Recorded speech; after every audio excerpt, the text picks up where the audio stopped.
let's put a scenario that you want to invite some friends to come over. You want to hang out with some people that you know, maybe like 4 or 5, and you call them all. You say, hey, come over to my house. Let's do something to have fun. And they say, oh, sure. So they go to your house and you ask them what they want to do. One of them will ask to watch a scary movie, and that scary movie is Annabelle the Cursed Doll.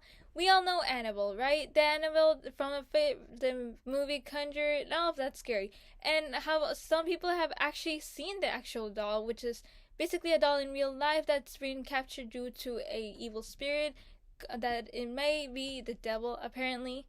And when you see this doll, it's a rag doll. We all know ragdolls were from the 80s and 90s, and a bunch of people had them.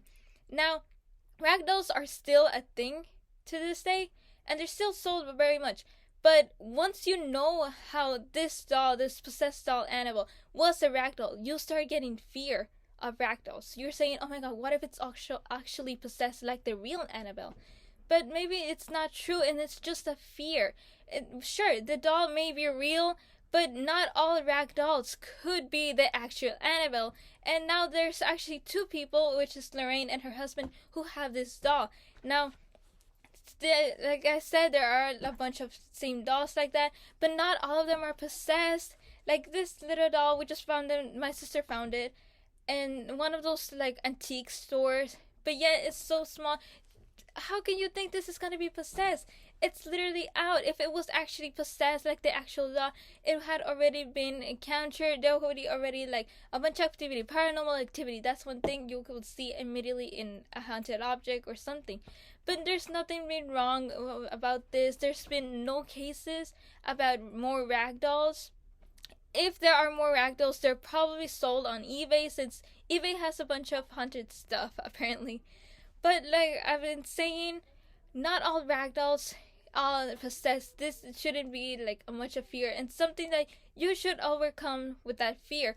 Like that fear of the ragdolls. If it's just a doll.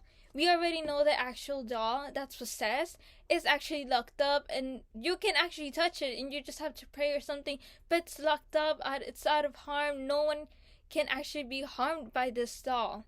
There's no people still take care of this box because they know it's the only one possessed, so there's no fear to be of this doll. So that's one thing of fear that you can, that's an example that you can actually improve on.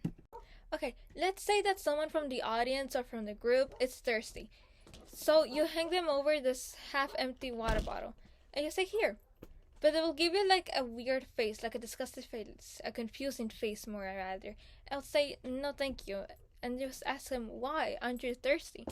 They will respond, yes, but the bottle looks like it's already been drank by someone.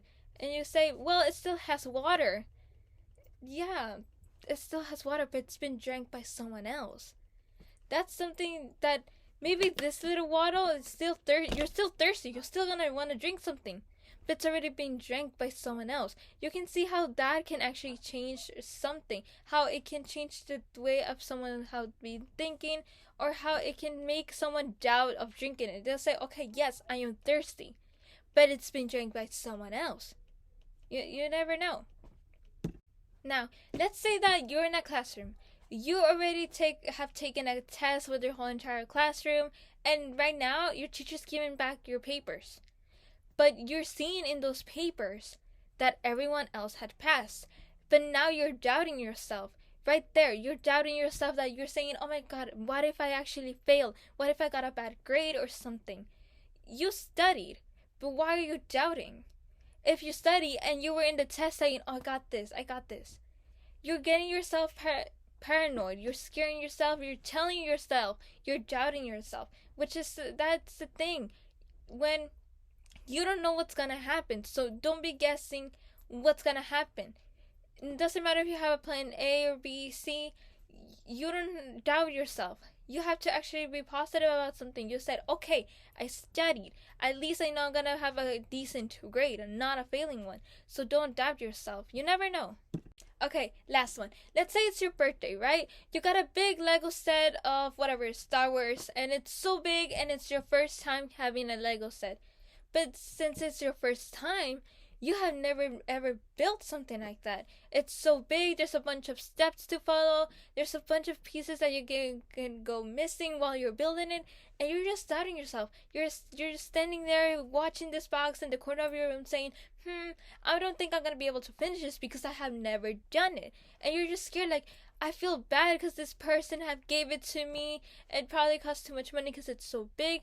And right now you're just feeling sad. You feel like the fear of them saying, oh, you don't like the gift that I gave you. That's something that you're doubting yourself. You're also doubting, yes, you're doubting yourself on how you can build it. You can actually build this if you actually have confidence in yourself, if you actually done it for once. But since it's your first time, you never know. This is why it's important to try. So don't be doubting.